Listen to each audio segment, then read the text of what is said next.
चलिए बच्चों करते हैं शुरू।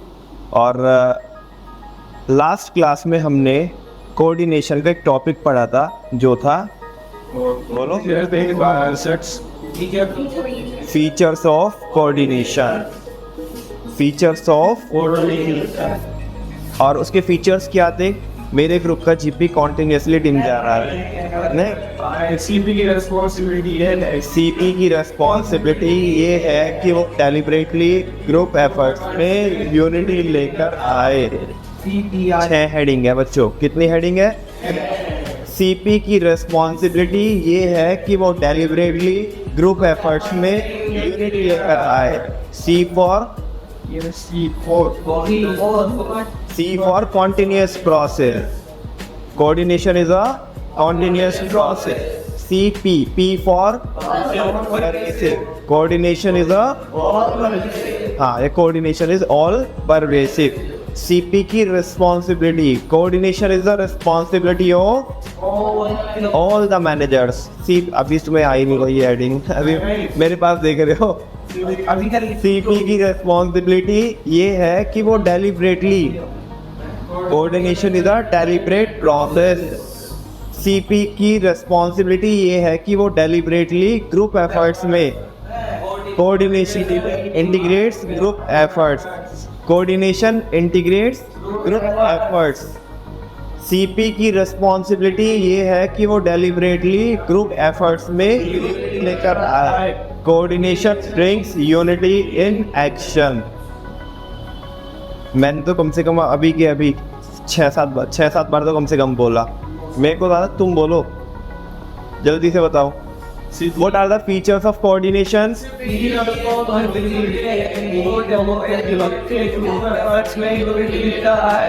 सीपी की रेस्पॉन्सिबिलिटी ये है कि वो डेलिबरेटली ग्रुप एफर्ट में यूनिटी लेकर आए। कितनी हेडिंग हो गई? C for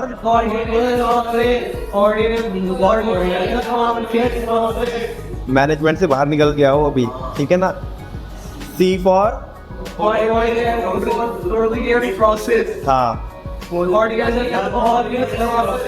P for CP की रेस्पॉन्सिबिलिटी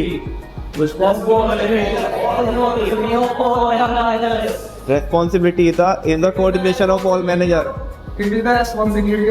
यानी कि इट मतलब किसको डिनोट कर रहा है? कोऑर्डिनेशन की। Coordination is the responsibility of all manager. Responsibility CP की रेस्पॉन्सिबिलिटी ये है कि वो डेलिबरेटली ना कोऑर्डिनेशन इज अ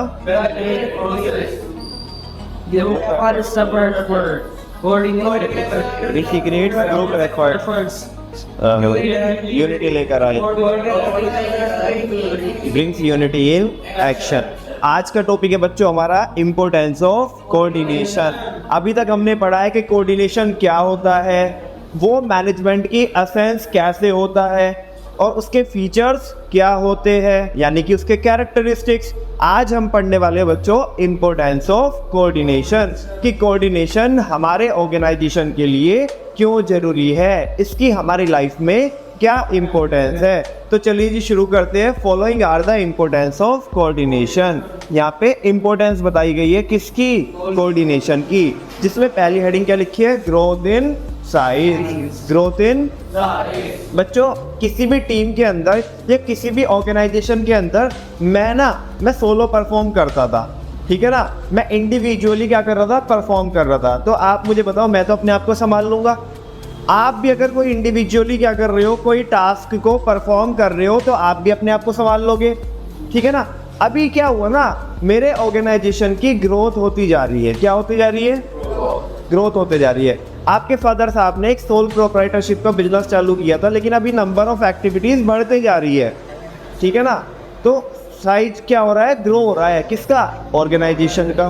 बिजनेस का साइज क्या हो रहा है? ग्रो हो रहा है। पहले सारे काम आपके पापा ही कर लेते थे। मेरे बिजनेस के, मेरे प्रोफेशन के जितने भी काम थे वो मैं खुद कर लेता था। लेकिन अभी ना जैसे जैसे ऑर्गेनाइजेशन की क्या होती जा रही है, ग्रोथ होती जा रही है, तो नंबर ऑफ एक्टिविटीज़ बढ़ती जा रही है और हर एक चीज़ में मैं स्पेशलाइज नहीं हूँ। मैं अपने मेन बिजनेस में स्पेशलाइज हो सकता हूँ, लेकिन हर एक एक्टिविटी में तो नहीं स्पेशलाइज हो सकता। हाँ बोलो। अच्छा, तो अब मेरी टीम बढ़ रही है। क्या बढ़ रही है? मैं अभी पहले अपने आप से काम करता था, अभी मैंने एक बंदे को और हायर कर लिया मेरी हेल्प करने के लिए डिफरेंट एरियाज में। ऐसे आपके पापा ने भी क्या किया, एक दो लोगों को हायर किया। हाँ बोलो। अब आप मुझे बताओ, जैसे ही जैसे हमारे ऑर्गेनाइजेशन के अंदर लोग आते जाएंगे, लोग क्यों आ रहे होंगे? क्योंकि हमारी ग्रोथ हो रही है। क्या हो रही है?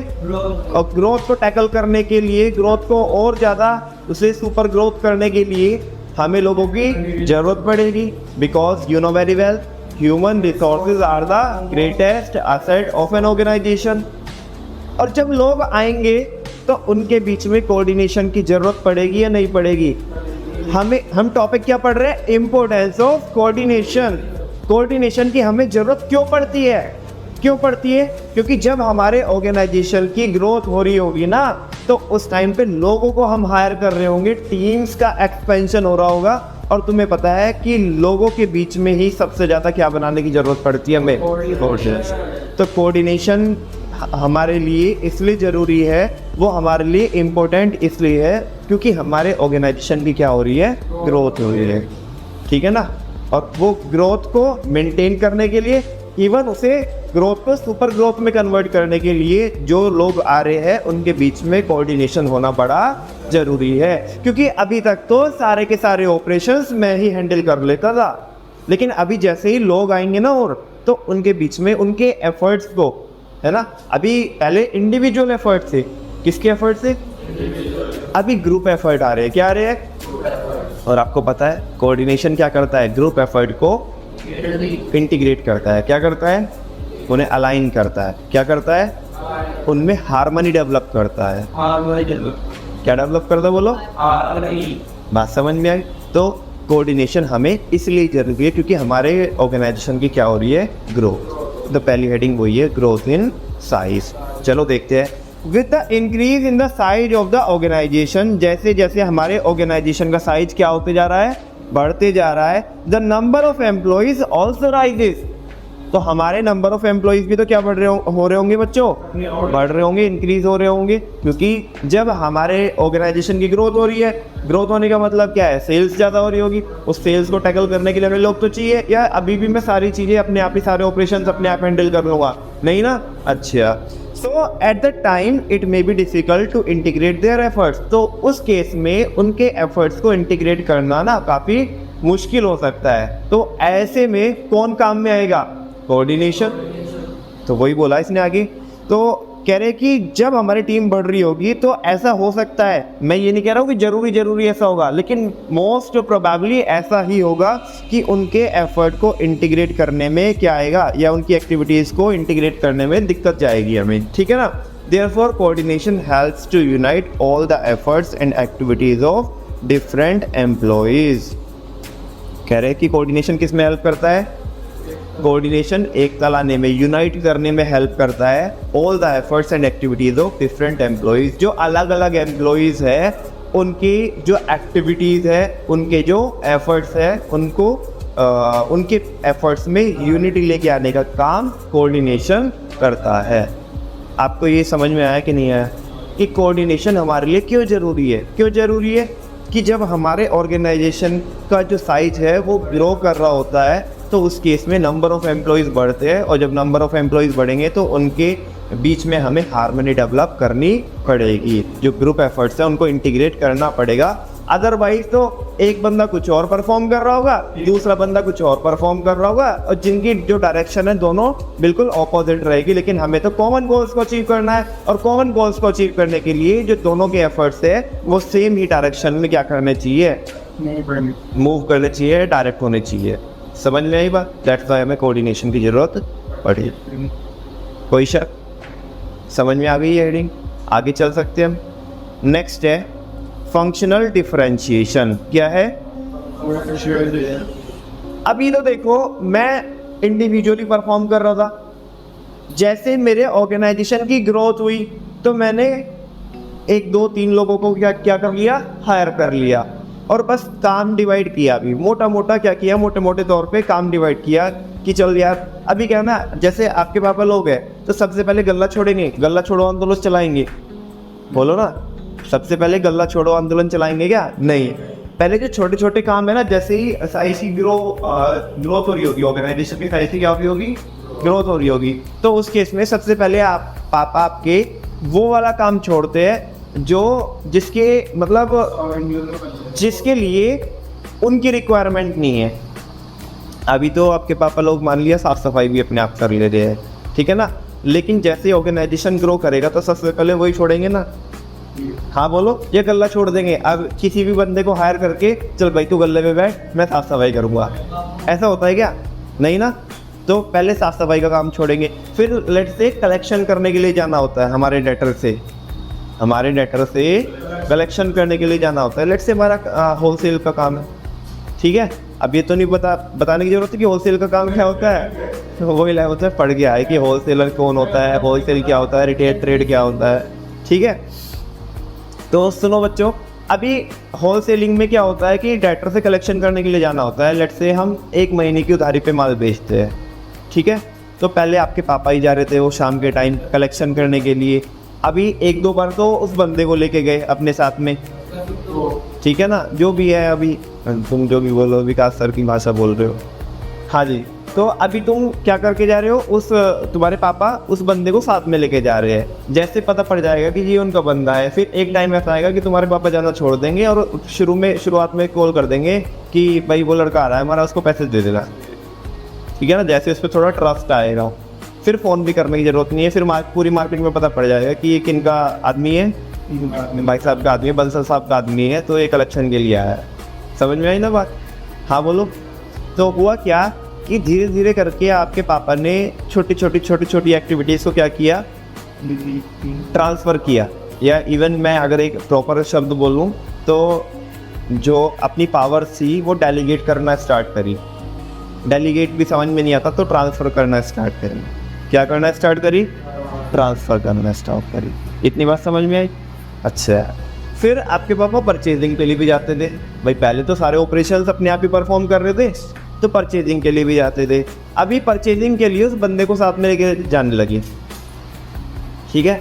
एक हफ्ते में एक बार लगभग परचेजिंग के लिए चक्कर लग जाता था, है ना, अलग अलग जो हमारे सप्लायर्स थे उनके वहाँ पे, और महीने में 4 या 5 बार जाते थे, ठीक है ना। 2-3 महीनों से अपने साथ में लेके गए, ठीक है ना। 10-12 विजिट कराए। सप्लायर को भी पता चल गया कि ये बंदा, जैसे कई बार होता है ना हमारी फैमिलीज़ में, तो जैसे क्या होता है कि जो दुकान के लड़के होते हैं उन्हें नहीं लेके जाते हैं, लेकिन जो घर का बच्चा होता है उसे ज़रूर लेके जाते हैं परचेजिंग करने के लिए। चल तू चला आज, ठीक है ना, क्योंकि जब उसे लेके जाते तो पता पड़ता है अच्छा वर्मा जी ये लड़का है क्या आपका, कि फिर ऐसी बातचीत होती है। कितने लड़के हैं? 2 है जी, ये बड़े वाला है, छोटे वाला क्या कर रहा है, वो भी 12th में है, उसे बस 12th के बाद चक्कर लग गया जब लेके आऊँगा उसे। अभी से लाइन पे लगाना क्या किया है, चालू किया है। अब वो बच्चा देख रहा होता है पापा कैसे बातचीत कर रहे हैं अंकल से, ठीक है ना, कैसे कैसे डीलिंग चल रही होती है, ठीक है ना, और जान पहचान कराते हैं। फिर 2-3 महीने ऐसे लेके जाएंगे। फिर कभी कभी ऐसा हुआ ना कि अर्जेंट में कोई ऑर्डर आ गया पापा के पास, है ना, और पापा को टाइम नहीं है, दुकान पे कस्टमर है, तो फिर तुम्हें भेज दिया और उधर फ़ोन कर दिया कि वो लड़का आ रहा है, वो जो उस दिन आया था ना, तो उसे मैं भेज रहा हूँ, तुम उसे दे देना बस। तो उसे ना बच्चे को समझा के भेज देंगे पापा, है ना, तुझे कुछ नहीं करना, बस अंकल एक पैकेट देंगे, वो उठा के लेके आना, ठीक है। अब बच्चे का डेट खुलेगा थोड़ा सा, मतलब उसके पास पहले पावर आई ना, तो उसे लगेगा भाई मैं भी मतलब कुछ हूँ, है ना, आत्माराम तो कराम बेड़े। ठीक है कि पावर नहीं, रिस्पॉन्सिबिलिटी के साथ लेके आना। पापा ने समझा के भेजा, पैकेट रास्ते में निकाल के मत देखियो, ठीक है ना, आराम से उसे कभी बार बार उसे देखता रहे, और ये भी मत बार बार चेक नहीं करियो वरना दूसरों को शक जाएगा। हाँ, तो पूरा समझा के भेजेंगे। तो अभी जब तुमने वो पैकेट प्रॉपर डिलीवर कर दिया आपके पापा को, ठीक है ना, नेक्स्ट टाइम क्या होगा, नेक्स्ट टाइम आपके अपने साथ लेके तो जाएंगे, लेकिन ना अपने आप साइड में बैठ जाएंगे और बोलेंगे ये आर्टिकल तू पसंद कर ले, इस बार डिज़ाइन तू पसंद कर। अपने आप पीछे सपोर्ट में बैठे रहेंगे, देखेंगे क्या ये क्या पसंद कर रहा है, इसकी पसंद कैसी है, ठीक है ना, ये डिज़ाइन हमारे यहाँ चलते भी है या नहीं भी चलते हैं। अच्छा तुम अपनी दुकान पे भी तो बैठते हो, ठीक है ना। तुम्हें पता है कि कस्टमर कैसे डिज़ाइन मांगता है, तुम्हें क्या अच्छा लग रहा है। तुम्हें लगता है कि वो भाभी आई थी उस दिन, हमने उन्हें दे नहीं पाए थे, तो वो वापस चली गई थी, ये डिज़ाइन मांग रही थी, ठीक है ना, तो मैं ये डिज़ाइन ले लेता हूँ, ठीक है ना। हमने भाभी का नंबर ले लिया था, कॉल कर देंगे कि भाभी वो डिज़ाइन आ चुका है अभी, है ना। ऐसा हो सकता है कि नहीं हो सकता है। धीरे धीरे करके वो परचेजिंग का काम भी, मतलब अभी मैं एग्जांपल क्या दे रहा हूँ कि हमारी फैमिलीज़ में क्या होता है कि अपने बच्चे को सिखा दिया जाता है परचेजिंग करना, लेकिन अगर अदरवाइज एग्जांपल लो तो जो दुकान के लड़के हैं जो हमने हायर किए उन्हें भी सिखा सकते हैं हम परचेजिंग करना। लेकिन मतलब लोकल में यहाँ पे क्या होता है ना कि उन्हें परचेजिंग सिखा दो ना कि परचेजिंग कैसे होती है, अगले दिन वो आने के ही नहीं तुम्हारे पास, ठीक है ना, वही लाला बन जाएगा। और एक बात और है, चलो ठीक है कोई बात नहीं, वो सामान भी नहीं आएगा। और एक बात और भी है कि चलो कोई बात नहीं, वो खोल भी ले, वो अगर अपना भी वेंचर खोल ले, कोई बात नहीं, खोल ले यार, तो अपना वेंचर खोल ले। सबसे बड़ी बात है कि पता क्या है, लेट से हम कुछ सीक्रेट परचेजिंग करते हैं, मतलब कुछ आर्टिकल्स ऐसे होते हैं, कुछ डिज़ाइन हमारे यहाँ पे ऐसे होते हैं जो हमारे यहाँ पे मिलेंगे, किसी और यहाँ पे मिलेंगे नहीं, हम वो ऐसी परचेजिंग करते हैं, वो अपना भी वेंचर ना चलाए, ठीक है ना। अब क्या है ना, मार्केट में तो लोग पिन लगाने वाले होते हैं, जो दूसरे सप्लायर है ना, तो वो बोलेंगे भाई अभी क्या है ना कि जब काम सीज़न का टाइम आएगा तो उसे बोलेंगे, मान लिया हम उसे बंदे को 15,000 दे रहे हैं, तो जब हम क्या देंगे 18,000 देंगे, आ जा हमारे यहाँ पे आ जा, ठीक है ना। वो 3,000 के चक्कर में वहाँ पे चला जाएगा, ठीक है ना। सीज़न में जब 2 महीने का सीज़न होगा, 3 महीने का सीज़न होगा, वो हमारे सीक्रेट्स भी तो लीक कर सकता है, कर सकता है क्या, कहने का आपका करता ही है, ठीक है ना। सीक्रेट्स हमारे लीक कर देगा, भाई साहब ये यहाँ से परचेजिंग करते हैं, इनके जो तुम बोलते हो ना कि इनके यहाँ पे लेटेस्ट डिज़ाइन कहाँ पे आता है, जो पूरी मार्केट में मिलते हैं, ये डिज़ाइन इनके यहाँ से आते थे, मैं गया हूँ पर्सनली, ठीक है ना। तो अब वो डिज़ाइन हमारे चोरी हो जाएंगे, जो मार्केट में हमारी जो यूएसपी थी, अब वो यूएसपी बनेगी नहीं, ठीक है ना। अब वो तो सबके यहाँ पे मिल रहे हैं वो डिज़ाइन, तो ये चीज़ रहती है, ठीक है। खैर, तो अभी क्या हुआ, जैसे जैसे हमारे एम्प्लॉयज़ बढ़ते जा रहे थे, अभी ऑर्गेनाइजेशन की ग्रोथ इतनी हो गई कि पहले तो हमने वो काम ऐसे ही छोटी छोटी एक्टिविटी में बांटा, चल ये काम तू कर लेना, कभी ये कर लेता था ये काम, कभी हम इसे बोल देते थे वो कर लेता था। लेकिन अभी ऑर्गेनाइजेशन इतना ग्रो हो गया कि हमें प्रॉपर फंक्शंस बनाने पड़ेंगे। क्या बनाने पड़ेंगे? फंक्शंस, जहाँ पे हम हर एक फंक्शन की एक्टिविटीज एक इंसान को एंट्रस्ट करेंगे, एक इंसान को असाइन करेंगे, यानी कि डिपार्टमेंट्स बनाएंगे। क्या बनाएंगे? नमन भैया हमें समझ में नहीं आ रहा यार, आपने पहली हेडिंग में भी तो यही बोला था। बच्चे, पहली हेडिंग में ग्रोथ हुई तो थी, लेकिन इतनी ग्रोथ नहीं हुई थी कि क्या बनाने की नौबत आ जाए, डिपार्टमेंट बनाने की नौबत आ जाए। वहाँ पे केवल हमने 2-4 बंदे हायर करे थे, जिनको हम कभी ये वाला काम दे देते थे, कभी दूसरे वाला, तो कभी तीसरे वाला, यही काम कभी ये कर लेता था, कभी वो कर लेता था। लेकिन आज के दिन पे हमारे ऑर्गेनाइजेशन की ग्रोथ इतनी हो गई है कि हम ऐसे काम नहीं कर सकते, क्योंकि अगर कोई काम कभी ये करेगा कभी वो करेगा तो इससे रेस्पॉन्सिबिलिटीज बच्चों फिक्स नहीं होगी। मान ले कभी मैंने कोई काम इसे करने के लिए दिया, ठीक है ना, ऐसे ही करने के लिए दे दिया नॉर्मली, लेकिन करता बंदा उसे काम को कोई दूसरा था, उस काम को परमानेंटली कोई दूसरा बंदा करता था। समझ में आई बात? अब मैं तो ये सोच के बैठा हूँ कि जो परमानेंट करेगा वही इस काम को करेगा, क्योंकि दूसरे बंदे को तो मैंने कभी कभी वो काम दिया था। अब जब वो मैंने उसकी रिपोर्ट मांगी तो ए बंदा बोल रहा है कि साहब मैंने तो ये काम किया नहीं, मैंने तो सोचा आप बी से कराओगे। मैंने बोला अबे हमेशा से तो ही करता है ना इस काम को, उससे तो हमने 1-2 बार कभी ऐसे इमरजेंसी में करा है। बोले लास्ट टाइम तुमने उससे कराया था, मुझे ऐसा लगा कि तुम्हें मेरा काम पसंद नहीं आया, अब आगे से उससे ही करवाओगे तुम काम। तो यहाँ पे बहुत सारी कम्युनिकेशन बैरियर भी हो गई। आप मुझे बताओ रिस्पॉन्सिबिलिटी फिक्स हो सकती है क्या? वैसे बोलो कि तेरी तो जिम्मेदारी थी काम करने की। वो बोल रहा है बंदा कि तुमने ऐसा कभी बोला हमें कि तुम्हारी रिस्पॉन्सिबिलिटी है, ठीक है ना, तुमने तो लास्ट टाइम उससे भी करा लिया था काम। तो यहाँ पे रिस्पॉन्सिबिलिटी फिक्स नहीं हो रही। तो अभी हमारे ऑर्गेनाइजेशन की ग्रोथ इतनी हो गई कि हमें डिपार्टमेंट बनाने पड़ रहे हैं। क्या बनाने पड़ रहे हैं? डिपार्टमेंट, प्रॉपर डिपार्टमेंट बनाने पड़ रहे हैं हमें, कि ये डिपार्टमेंट परचेज डिपार्टमेंट है, ये सेल्स है, ये मार्केटिंग है, ये HR है, ये फाइनेंस है, वगैरह वगैरह। और आपको बच्चों बहुत अच्छे से पता है क्या इन डिपार्टमेंटल मैनेजर्स के बीच में कोऑर्डिनेशन होना चाहिए या नहीं होना चाहिए? बिल्कुल होना चाहिए। तो ये वही तो है फंक्शनल डिफरेंशिएशन। क्या है फंक्शनल डिफरेंशिएशन? क्या है फंक्शनल डिफरेंशिएशन? क्या होता है?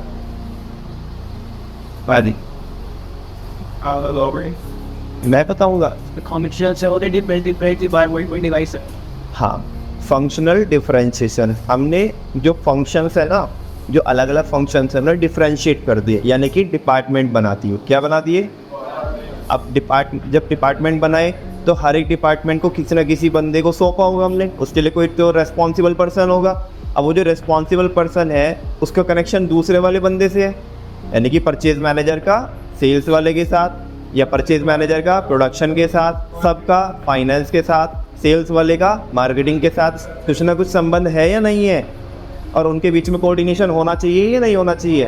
बिल्कुल होना चाहिए। तो कोऑर्डिनेशन की ज़रूरत बच्चों हमें इसलिए पड़ती है, कोऑर्डिनेशन की ज़रूरत हमें ये है, पहली ज़रूरत कि हमारे ऑर्गेनाइजेशन की ग्रोथ हो रही है, ग्रोथ इन साइज।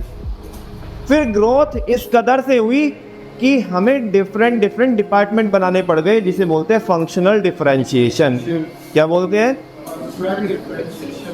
अब ये आपको पता ही है कि इनके बीच में कोऑर्डिनेशन की ज़रूरत कैसे पड़ती है, हमने पास्ट में भी देखा है, एक बार नहीं कई बार देखा है। एक बार पढ़ के देखा हमने टेक्स्ट क्या लिखा है, आपको समझ में आता है क्या? देखो ये अलग अलग डिपार्टमेंट्स भी दिख रहे हैं आपको। एक डिपार्टमेंट ये है, ठीक है, एक डिपार्टमेंट ये है और एक ये है। तो इनके बीच में कोऑर्डिनेशन होना चाहिए या नहीं होना चाहिए? बिल्कुल होना चाहिए। टेक्स्ट पढ़ो एक बार, फिर मैं बता रहा हूँ। The thing that was like saying on your hand, so I do. So you don't tell you out. So that's great. How do that? I'll do it.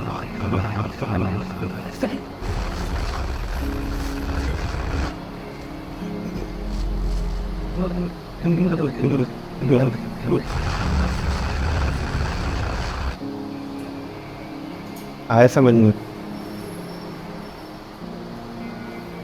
Verma जी आया समझ में कुछ क्या लिखा हुआ? आ गया? अब ज्ञान साहब केशव थोड़ा थोड़ा आया। चल बाकी जो कसर है वो मैं पूरी करता हूँ। With the increase in the size of the organisation, अरे यार मजाक कर रहे हो, पहले भी तो ये लिखा था। अरे रुक तो जाओ यार, पढ़ने तो दो मेरे को आगे पूरा। With the increase in the size of the organisation the activities need to be divided. अभी तक एक्टिविटीज डिवाइड नहीं हुई थी बच्चों, अभी तक एक्टिविटीज डिवाइड नहीं हुई थी। अभी तो मैं कोई भी काम, मैंने बंदे तो हायर किए थे, लेकिन कोई भी काम मैं किसी से भी करा लेता था, तो कोऑर्डिनेशन की जरूरत तो जब भी थी। लेकिन अभी ग्रोथ इतनी हो गई है कि हमें एक्टिविटीज को सेपरेट फंक्शंस में क्या करना पड़ेगा? डिवाइड करना पड़ेगा to different departments like production, sales, marketing, finance department etcetera. आपको और बड़े सारे डिपार्टमेंट पता है, यहाँ पे लिखने के लिए मैंने 2-4 लिखे हैं, ठीक है। Each department needs to achieve its target in isolation. हर एक डिपार्टमेंट को अपने आप में, आइसोलेशन मतलब अपने अपने, है ना, इंडिविजुअली भी उन्हें अपने क्या करने हैं? टारगेट अचीव करने हैं। But these departments are interrelated to each other. ये आप बहुत अच्छे से जानते हो कि ये डिपार्टमेंट आपस में क्या भी होते हैं? कनेक्टेड भी होते हैं, इंटर कनेक्टेड होते हैं और इंटर डिपेंडेंट होते हैं। So coordination helps to harmonise the activities of different departments. तो कोऑर्डिनेशन क्या करता है?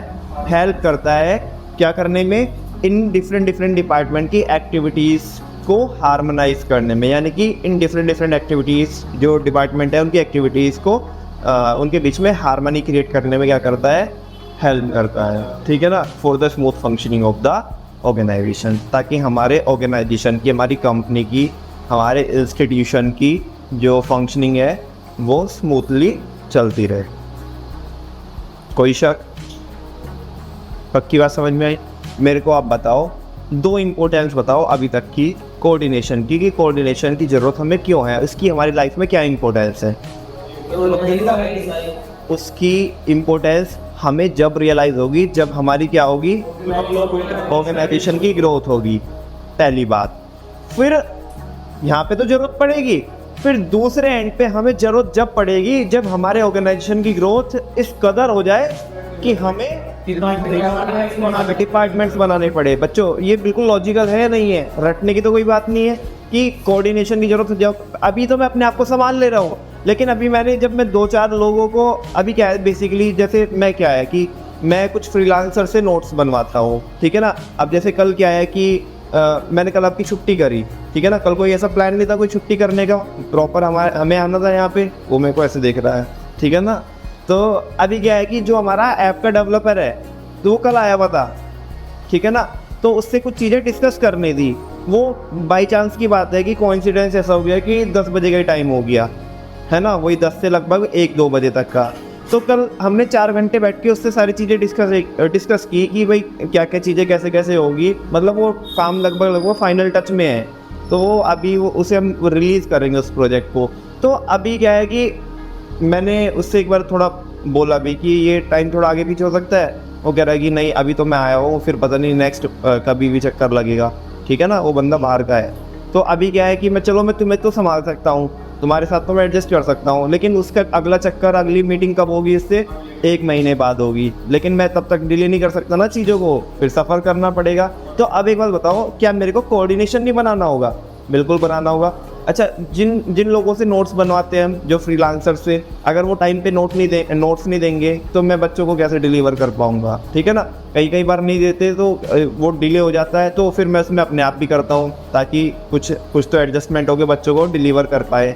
समझ में आ रही है बात? हाँ बोलो।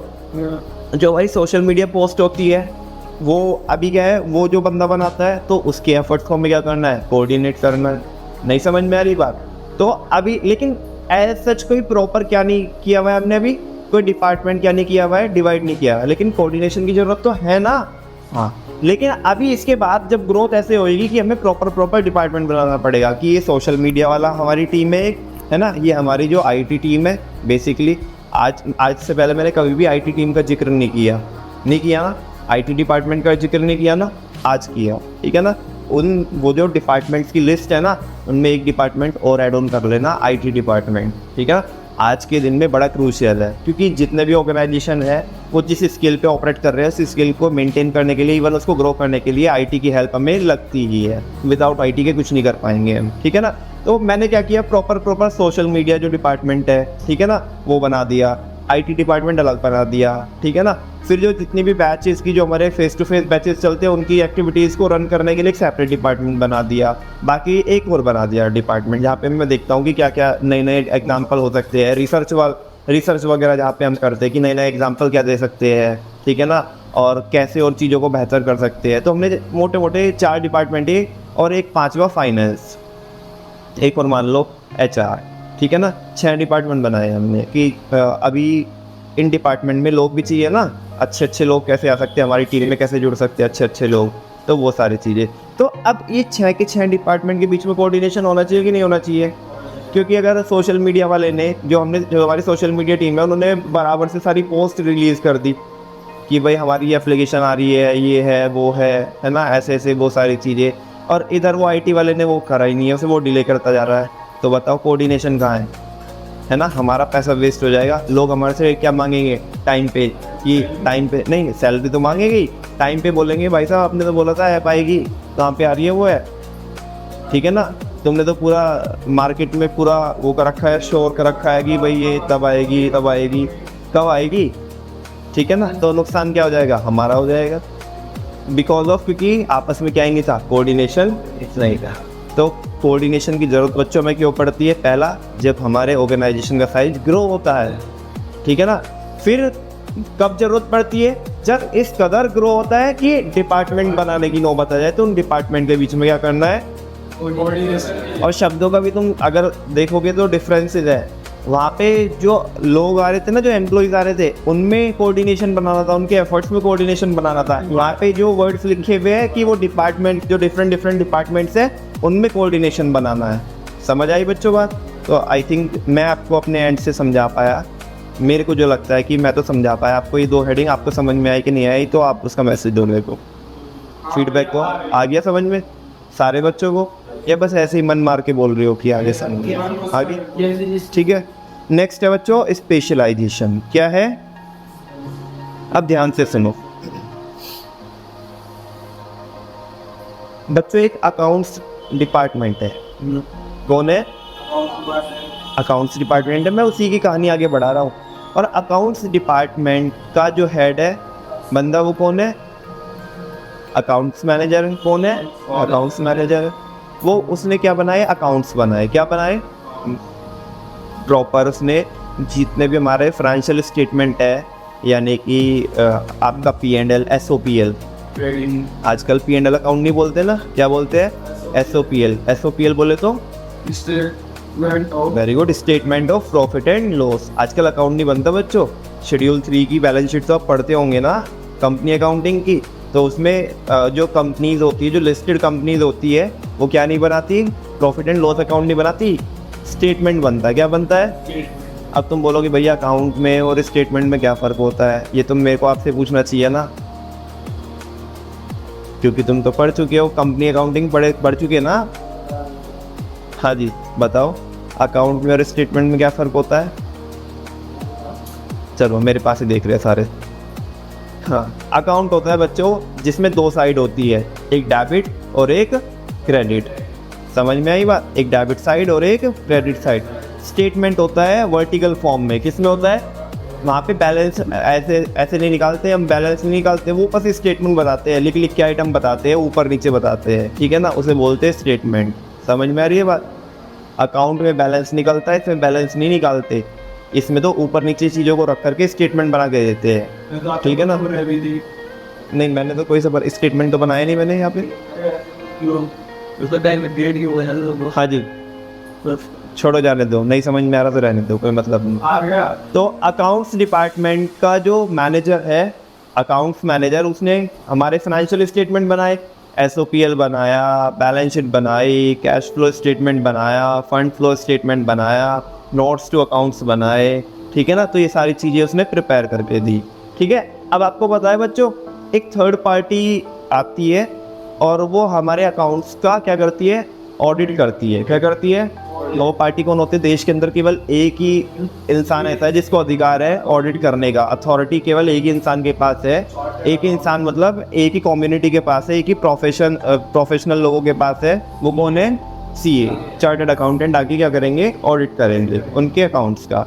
अच्छा एक बात बताओ, अकाउंट्स डिपार्टमेंट वाला जो वो मैनेजर है, अकाउंट्स मैनेजर है, वो भी नॉलेज रखता है, उसने अकाउंट्स बनाए, नॉलेज रखता है ना वो भी, तभी तो उसने अकाउंट्स बनाए। अच्छा, जो बंदा आया है ऑडिट करने के लिए, चार्टर्ड अकाउंटेंट, वो हाईली स्पेशलाइज्ड है कि नहीं है? वो तो प्रोफेशनल लोग है, वो तो हाईली स्पेशलाइज्ड है, उसे तो कूट के उसके अंदर तो भरी हुई नॉलेज किसकी है? अकाउंट्स की, फाइनेंस की, टैक्सेशन की, लॉ की, ठीक है ना, कॉस्टिंग की, अलग अलग एरिया में, अलग अलग एस्पेक्ट में उसे तो नॉलेज ही, वो तो है ही स्पेशलाइज। समझ में आई बच्चों बात? अच्छा, अब जब वो ऑडिट कर रहा था, उसने 10 मिस्टेक्स निकाली उसके अकाउंट्स में जो उसने बनाई थी, क्योंकि अकाउंट्स प्रिपेयर करना मैनेजमेंट की रिस्पॉन्सिबिलिटी होती है और उनका ऑडिट करना किसकी रिस्पॉन्सिबिलिटी होती है? ऑडिटर की। चार्टर्ड अकाउंटेंट को जब वो ऑडिट करता था तो ऑडिटर बोलते हैं। क्या बोलते हैं? ऑडिटर। यानी कि वो चेक करेगा अकाउंट्स की तुमने बराबर से बनाए हैं या नहीं बनाए, फिर अपनी रिपोर्ट इशू करता है जिसे AR बोलते हैं, ऑडिट रिपोर्ट, ठीक है। अच्छा, अब 10 गलती किसने निकाली? चार्टर्ड अकाउंटेंट ने निकाली, ऑडिटर ने निकाली, किसकी? अकाउंट्स मैनेजर की। ये तुमने क्या किया नालायको, ये चीज़ कैपिटलाइज होनी थी, तुमने इसे नॉमिनल अकाउंट मतलब तुमने इसे क्या मान ली? रेवेन्यू नेचर की मान ली। अगले ने बिल्डिंग परचेज की एंट्री डाल रखी है, purchase account debit to cash account. हाँ बोलो, ठीक है।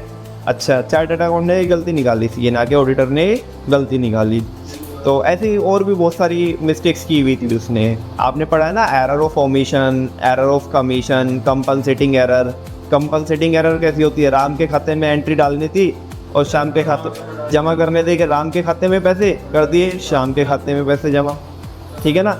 पकड़ में तो आएंगी नहीं कभी ये गलती, मतलब ये तो कंपनसेटिंग एरर है। लेकिन जब भी किसका हिसाब किताब कर रहे होंगे आप? राम का और शाम का, तब पता पड़ेगा। मान लिया राम के खाते में जमा होनी थी वो एंट्री, कैश आया था, हमने कर दी किसके में? हमारे अकाउंटेंट ने कर दी शाम के अकाउंट में जमा, है ना। तो राम तो क्या करेगा? राम तो भैया तिल मिला जाएगा, वो बोलेगा भाई साहब मैंने तो एक एंट्री दी हुई है इस डेट में, मेरे यहाँ पे रिकॉर्डेड है। वो कह रहे कि नहीं हमारे यहाँ पे तो है नहीं है। अरे तुम चेक करो ना, ठीक है। अब हमने पूरा चेक कर लिया और जब ऑडिटर आया उसने चेक करा तो उसने देखा, अब शाम को जब शाम के पास शाम का हिसाब किताब किया तो शाम बोला मेरे बल्ले बल्ले मज़े आ गए मेरे। क्यों? क्योंकि एक एंट्री ज़्यादा जमा हो रही है वहाँ पे। समझ में आई बात? अब ये ऑडिटर ने फाइंड आउट करके दी, ये कंपनसेटिंग एरर। तो तुमने पढ़ा क्या? Error of omission, error of com, यहाँ पे नहीं, उसमें अकाउंट्स में error of omission, error of commission, compensating error, ऐसे करके। कुछ नहीं पढ़ा तुमने, तुम ऐसे हाँ कर रहे हो, चलो छोड़ो, जाने दो। अभी क्या हुआ ना, अभी हुआ ये बच्चों, अभी हुआ ये कि जब वो गलती निकल के आई और अकाउंट्स डिपार्टमेंट के मैनेजर को पता पड़ी, अकाउंट्स मैनेजर को, तो वो भी गुस्से से पूरा लाल। बोल रहा भाई साहब कैसी बात कर रहे हो, तुमने 10 गलती निकाल दी। वो तो अपने एंड से सही बोल रहा है ना, मतलब वो अपने, उसे लग रहा है कि मैं सही बोल रहा हूँ। वो तो अभी तो बाद में डिसाइड होगा ना, बैठ के डिस्कशन होगा ना, मीटिंग होगी प्रॉपर कि क्या चीज़ें सही है और क्या गलत है, ठीक है ना। लेकिन वो तो अपने आप को होशियार मान रहा है ना। एक बात बताओ यार, एक कंपनी के अंदर एक अकाउंट मैनेजर है, वो 10 सालों से काम कर रहा है, ठीक है, और वो लेट से वो 40 साल का है, वो अकाउंटेंट 40 या 50 साल का है वो, ठीक है ना। अभी कोई मेरे जैसा कोई चार्टर्ड अकाउंटेंट गया कोई बन के लेट से, ठीक है ना, और जिसकी एज है 24-25 साल, ठीक है, अब वो जा करके 50 साल वाले बंदे की गलती निकाल दे, और जिसने ऑलरेडी उस कंपनी में 20 सालों से सर्व किया है, वो 20 सालों से वहीं पे है, और मेरे जैसे जाके एक नौजवान लड़का जाके क्या कर दे, उसकी गलती निकाल दे 10 गलती। आप मुझे बताओ उसे गुस्सा आएगा या नहीं आएगा? बोलो, आएगा या नहीं आएगा? तो ये आया कल का चल के लौंडा। ऐसा मेरे साथ हुआ है, ऐसा मेरे साथ बड़ी बार हुआ है। अभी यहाँ पे एक शुगर मिल है मुजफ्फरनगर से आगे जाके, ठीक है ना, टिकोला शुगर मिल, तो उसका हमारी फर्म के पास ऑडिट था, तो वहाँ पे ऐसे ही हुआ मेरे साथ। वहाँ पे क्या हुआ कि एक ऑडिट टीम हमारे बॉस ने बनाई, और उस ऑडिट टीम का एक मेंबर मैं भी था, ठीक है ना, तो बाकी 3 लोग और थे मेरे साथ। तो एक थोड़ा बुजुर्ग टाइप के अंकल थे, वो अकाउंट्स डिपार्टमेंट में काम करते थे वहाँ पे, लगभग ऐसे होंगे 60-65 साल के। उन्होंने क्या किया, उन्होंने जो अकाउंट्स बना रखे थे उसमें कुछ मिस्टेक्स कर रखी थी, ठीक है ना। आज से 3 साल पहले की बात है, मेरी एज 22 साल है ना। मैंने डे फर्स्ट में जाके जब मैंने ऑडिट करना चालू किया, तो मैंने उनकी 3-4 गलती मिस्टेक्स निकाल दी, और शाम को मैं उनसे टैली कराने लगा। भाई मैं नॉर्मली, बिल्कुल मतलब मैं अपने करियर की शुरुआत कर रहा हूँ, ठीक है ना, मैं नॉर्मली जा कर के मैंने वो मिस्टेक्स निकाली। भाई वो मेरे ऊपर चिल्ला पड़े, ठीक है ना, वो मेरे ऊपर चिल्ला पड़े, कह रहे ये तुमने कैसे गलती निकाल दी, तुम्हें कुछ पता तो है नहीं है, ठीक है ना, अभी तो तुम आर्टिकलशिप में ही हो, अभी तो तुम्हारी आर्टिकलशिप चल रही है, तुम्हें क्या पता, मैं इस कंपनी में 20 सालों से काम कर रहा हूँ, 30 सालों से काम कर रहा हूँ, ठीक है ना, तुमने आके बस मुंह उठा के चले आ गए, मेरी गलती निकाल दी तुमने, ठीक है। तो जो हमारी टीम के जो लीड थे, उन्होंने, शुभम भैया थे एक, तो उन शुभम भैया को फ़ोन कर दिया कि ये पता नहीं कैसे कैसे आर्टिकल भेज देते हो तुम, ये वगैरह वो करके मेरी गलती निकाल दी, पता भी है मैं कब से काम कर रहा हूँ यहाँ पे, ये वगैरह वो, और 70 बात सुना दी, ठीक है ना। यार मुझे बड़ा, मतलब मेरे साथ कभी ऐसा नहीं हुआ था, मुझे बड़ा वो लगा यार कि मैं अपनी जगह सही हूँ और मैंने गलती निकाली, लेकिन उल्टा मुझे सुनने मिल गई।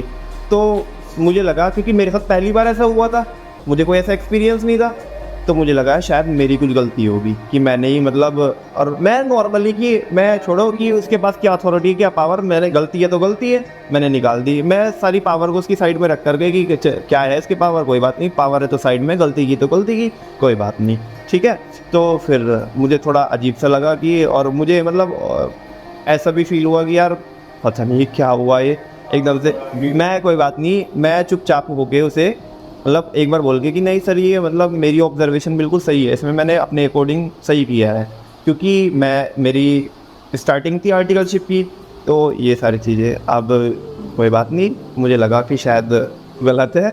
तो जैसे होता है ना कि कई बार मैं बच्चों को कन्फ्यूज़ कर देता हूँ सामने से, तो बच्चा अपना आंसर चेंज कर देता है, थोड़ा भी उसे अगर शेकिंग अगर किस तरह से बनाया जाए एनवायरनमेंट, मैं अपना सा मुँह लेके आ गया, बस सीधी सी बात है, ठीक है।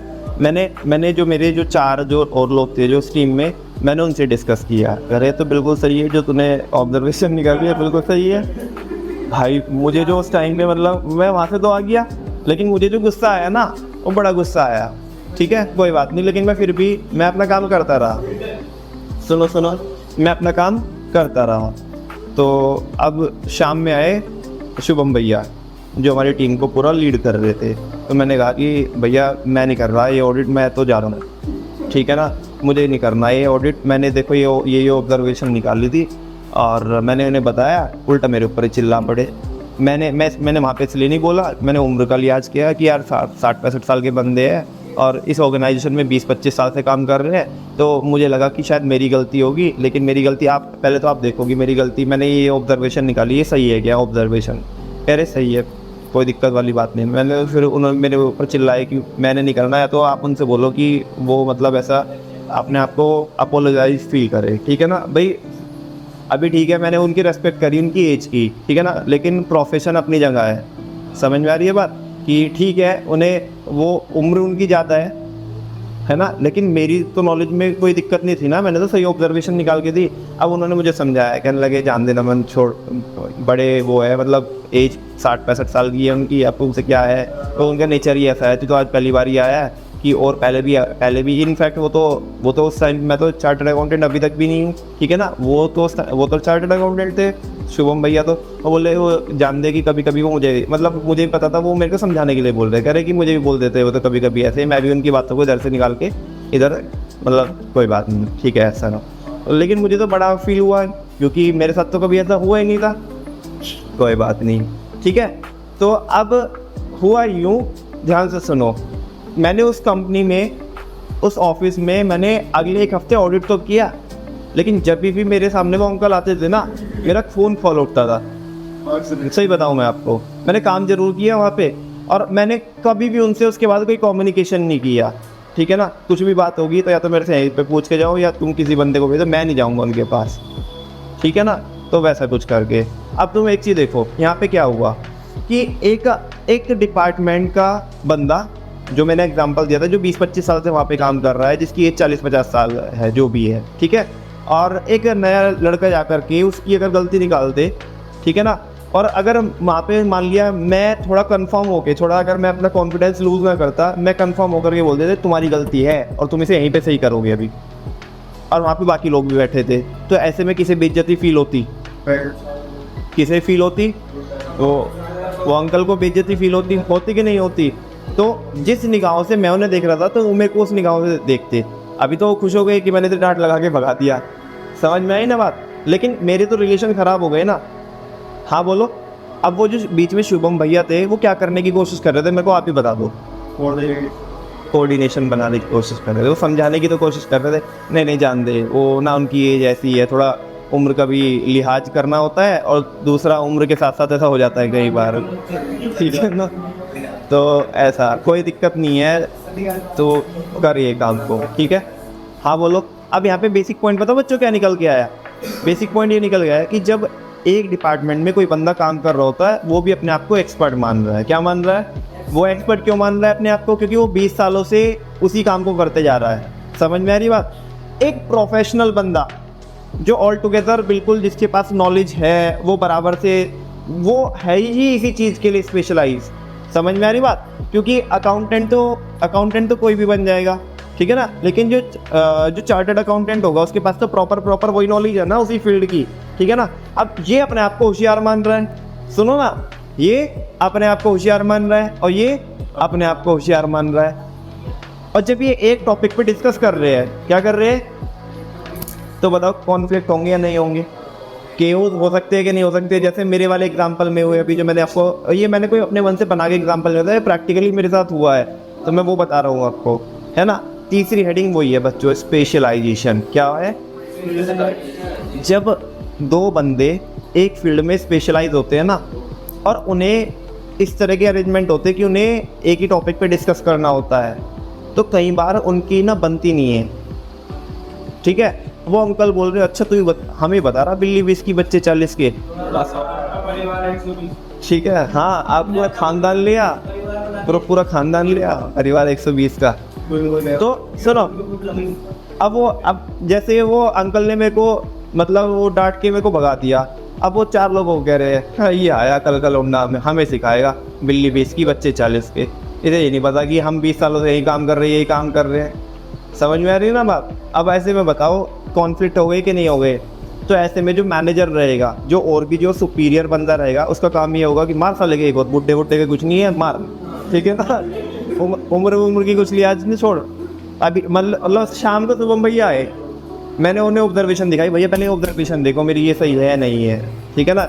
और ये ऑब्जर्वेशन है, कह रहा कि बिल्कुल सही है, चल मेरा हाथ पकड़ के चल, अभी चल रहे वहीं पे। कैसे कह दिया उसने? कैसे कह दिया? उन्होंने मेरे को थोड़ा सा कॉन्फिडेंस दिया, मैं फॉर्म में आ गया, मैंने जाके इधर आ, वो कह रहे सुबह तो बड़े तमीज से बोल रहा था। मैंने कहा तमीज गई तेल लेने, इधर आ पहले यहाँ के बैठ, ठीक है ना। कैसे बोल रहा था सुबह ये बताइयो, बोल कैसे रहा था तो सुबह ये बता। समझ में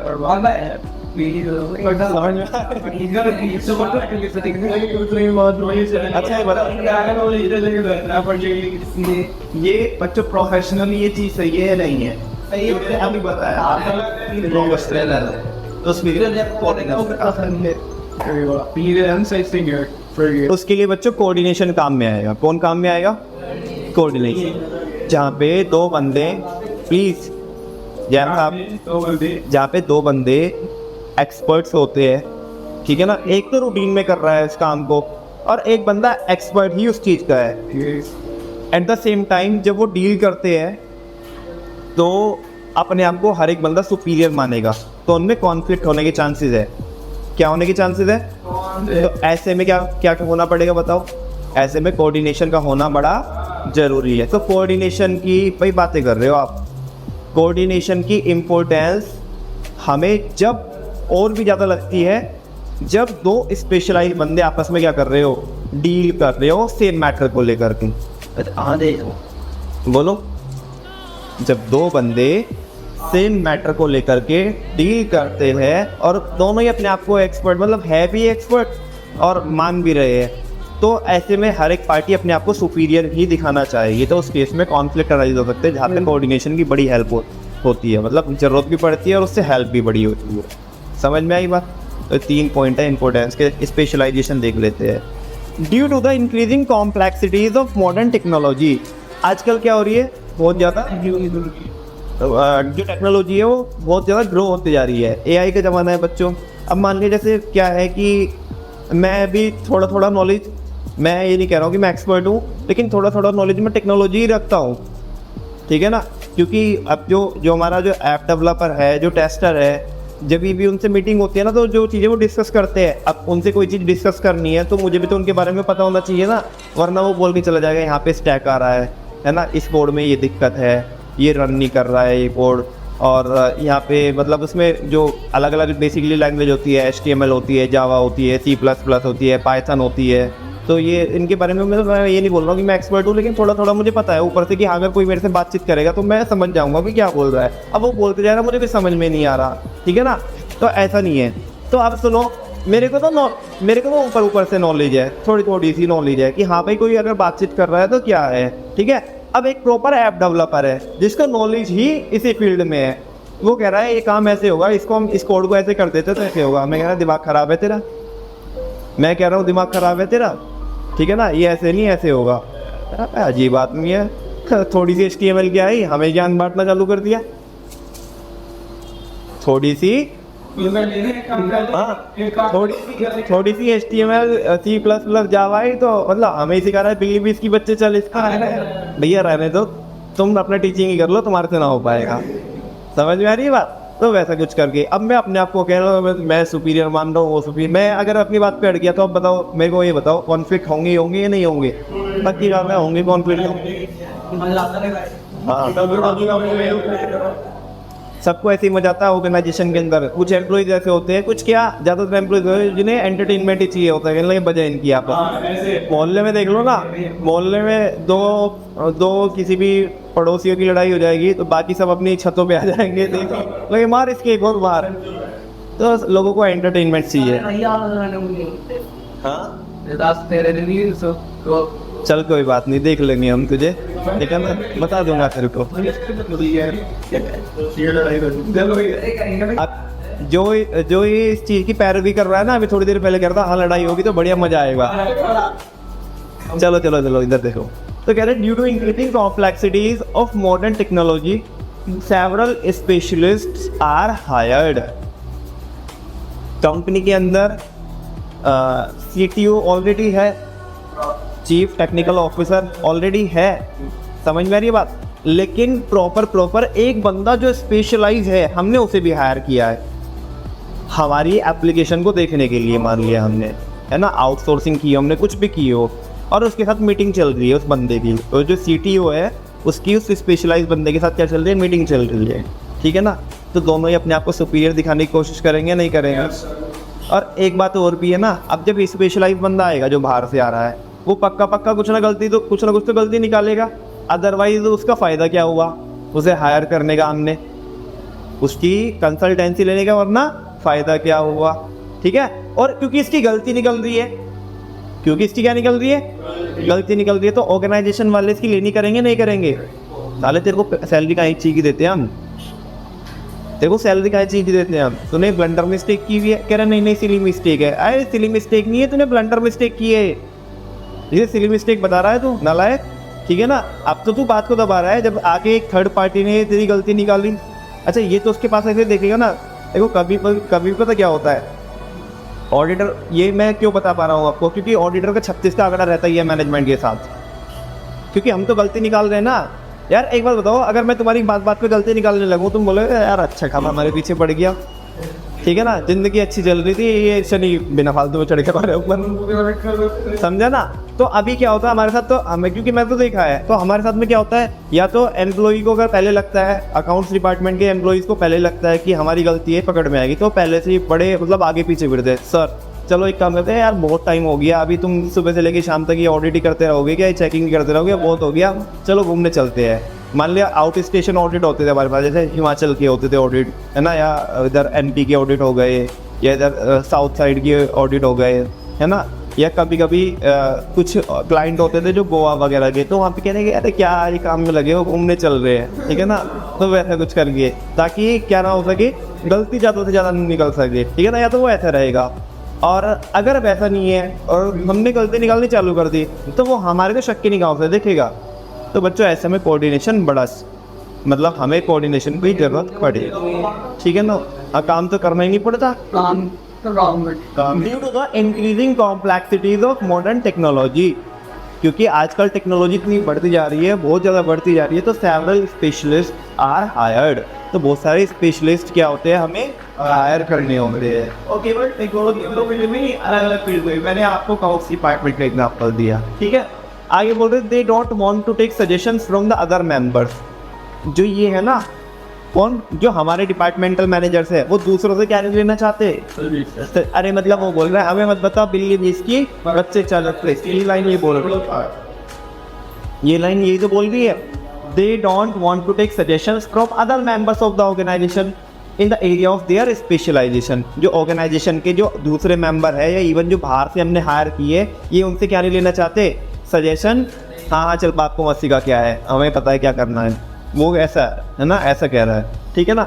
फिर आगे बता रहा है coordination has to match the differences between specialist and other, कह रहे कि कोऑर्डिनेशन यहाँ पे क्या करता है, बड़ी हेल्प करता है स्पेशलिस्ट के बीच में और मेंबर्स के बीच में जो डिफरेंसेस है उनको रिकनसाइल करना, बात समझ में।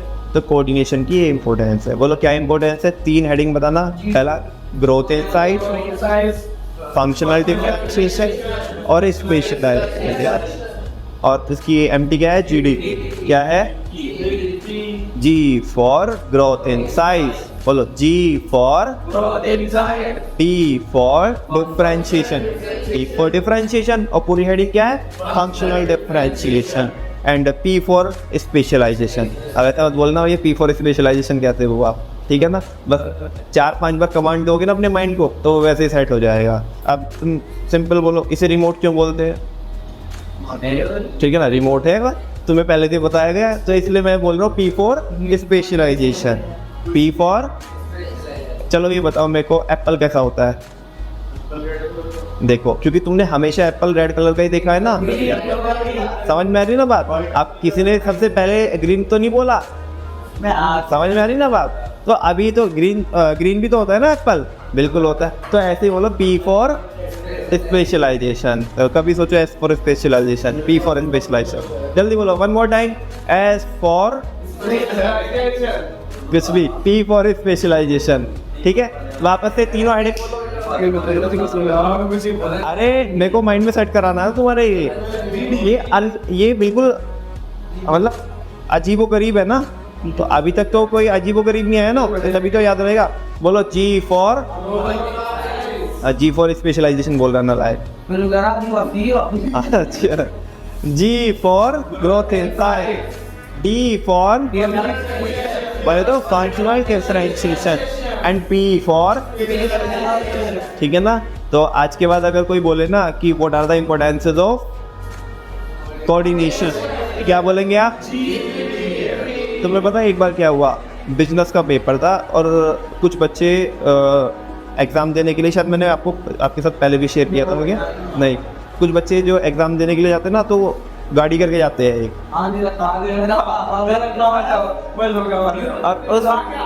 कुछ उसमें बच्चे हमारे यहाँ पे, कुछ बच्चे हमारे यहाँ वाले थे और कुछ बच्चे अदर थे। तो एक बच्चे ने बोला, दूसरे वाले ने बोला कि भाई वो बता कि इसकी इम्पोर्टेंस क्या है कोऑर्डिनेशन की, तो वो अपना पढ़ता है, उसने बोला जीडीपी, ठीक है ना। वो मतलब बाई चांस की बात है, एग्ज़ाम में क्या आ गया वो क्वेश्चन आ गया, तो नालायक जीडीपी की वो लिख के आया, वो डेफिनेशन लिख के आया, वो उसमें पढ़ते हैं हम मैक्रो इकोनॉमिक्स में, gross domestic product refers to the money value of all the goods and services, ऐसे ऐसे करके, ठीक है ना, छपरी। समझा क्या आपको? चलो बच्चों, लास्ट हमारा इसका बस एक टॉपिक रहता है, कोऑर्डिनेशन एंड कोऑपरेशन, और होपफुली ये हमारा कल टॉपिक के साथ साथ चैप्टर भी हमारी अंतिम सांसें लेगा। कल श्रद्धांजलि देंगे इस चैप्टर को, ठीक है ना।